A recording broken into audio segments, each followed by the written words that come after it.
तेणु गोटे पर्सन को विरोध करवा आउ गोटे आइडिया को विरोध करवा दीटाके भिन्न भिन्न जिनिस। दीटा कथा आम ठीक भाव बुझा।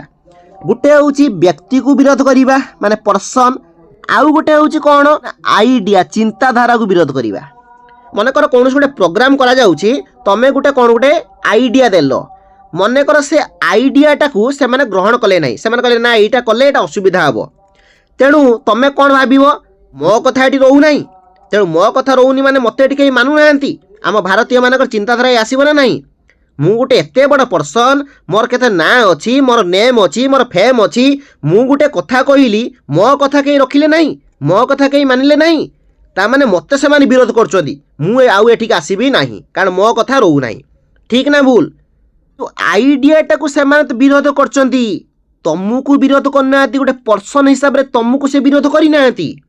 से माने तुम आइडियाटा को विरोध कले ता माने नुहे कि से माने तुम गोटे पर्सन हिसाब रे विरोध कले। तेणु गोटे पर्सन को विरोध करवा आउ गोटे आइडिया को विरोध करवा दीटाके भिन्न भिन्न जिनिस। किंतु आम भारत में कौन करा जाए, गोटे चिंताधारा को विरोध करिया माने एक व्यक्ति विशेष को विरोध करिया बोली बुझा जाए। किंतु वास्तव में चिंताधारा को विरोध करिया माने व्यक्ति को विरोध करिया नुहे।